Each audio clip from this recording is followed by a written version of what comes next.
So yeah, I think maybe it just kind of degraded in here and they decided it'd be a good idea to shoot a staple in. And in doing so, they broke the inside of the dresser from the force. So I think I don't know if I can really pry this up. It isn't that interested in going, but let's just do it. Need surgery here.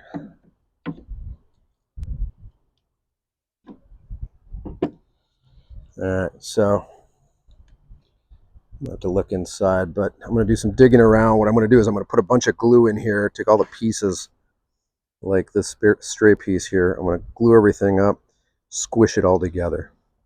That's the plan. Okay, so my diagnosis, I think that this has been pushed out of position. The fibers might have gotten wet or something happened. Maybe the dresser got dropped that pushed and popped this loose. This glue block is not tight, but the fibers are compressed. So what I think is if I use a bigger hammer and that block, I'm going to try driving this just into position to realign everything and allow this to tighten up. So that's what I'm going to do. See what happens. All right, so we're just going to increase the amount of force we're using in this corner.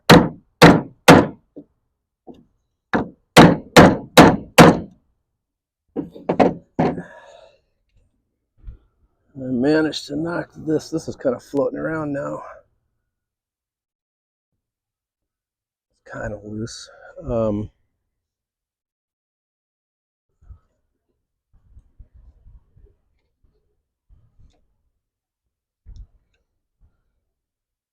So I might need to clamp this together. I think I see what happened. I think there's a tenon here that may have broken. So that's why they started doing all this weird stuff. So this might have gotten dropped, popped. It might have been the leg that knocked this out of position and started shoving things around. So I think the best thing that's going to happen with this is going to be to stick some quick wood in here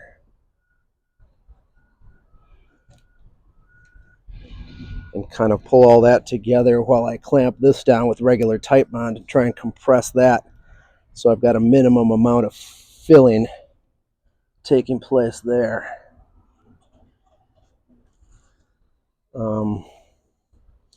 Unless I put in a pocket screw right here, and that seems like a bit of a stretch, but it could happen. You never know. Clamp number one, the big one traversing the length. It's pulling in this joint together. It's going to hold it, hopefully, lock it in, and then I'll be able to maybe drill in some kind of pocket screw or dowel. So that's okay, clamp number two, sandwich with a couple of pieces of maple, hard maple. It actually pulled this together here, but now I need a smaller clamp to tighten up that crack. But it's realigned everything that was happening. Clamp number three is going to be a piece of yellow tape. I need something to kind of stretch, go into that curve, and there wasn't enough room to really put another clamp in there. So that is the clamp. I did add one final baby clamp just to put some pressure and try and get that splinter to really seat, because it came together so well with that call. So we'll see what happens. So Timbermate's pretty easy to deal with. It sands easily. I'm just filling in this little chip here. Okay, so I'm going to just gently sand down the Timbermate using my trusty Amazon cork block. And I just want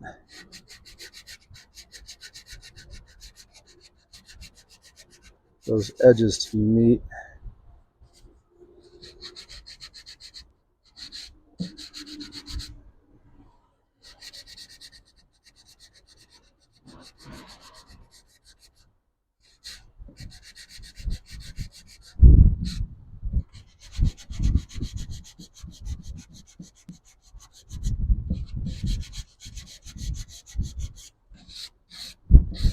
around it so it doesn't stick out oddly. And then I dropped it, but here's my super secret weapon is I just take a tack cloth and I get rid of the dust. And then I'm pretty much ready for shellac. So quick and easy repair. You can see how it turns a little transparent. That's how you know you're getting close to the area that needs to be filled without getting too much next to it. You don't want too big a repair or it starts to look funny. Okay, so it's windy out here and I'm in the driveway, but what I'm doing is known as a French polish. I'm taking a cotton wrap, so a cotton exterior with a stuffed with cotton inside, and putting some alcohol on here to thin it out. And I'm just going to wipe it on in one direction, go back the other way,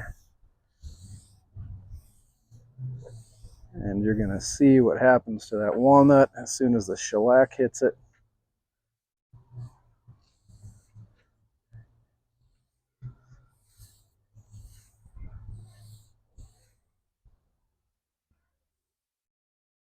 And so you give it a few seconds to dry, and you can do, I don't know, 3 or 4 coats real quick because it's thin, but it's fast.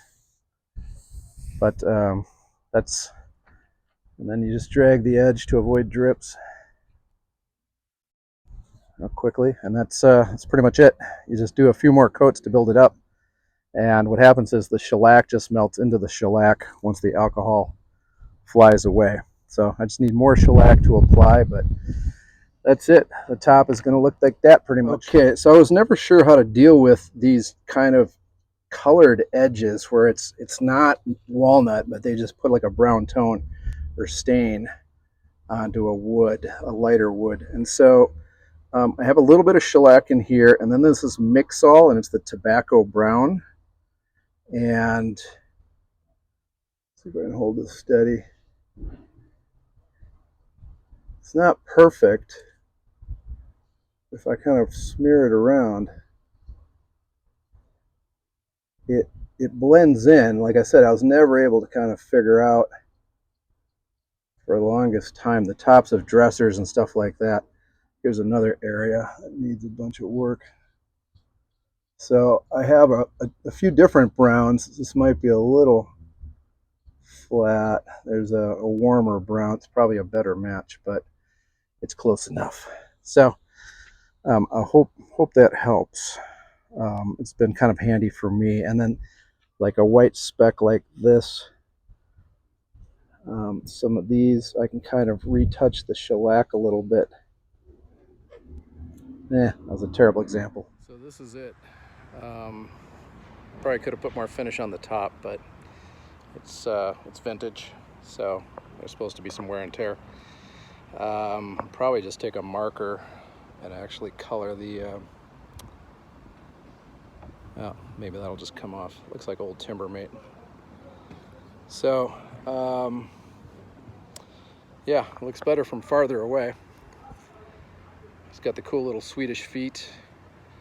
It's got the sweet veneer pattern. The sides are in good shape, and the other side's in good shape, and then it's really nice color in the veneers. So yeah, it has its pluses, it has its minuses, but I'm gonna call this one done and get it up for sale. So thanks for watching. Please subscribe if you want to see more content or see what I do next. You never know around here.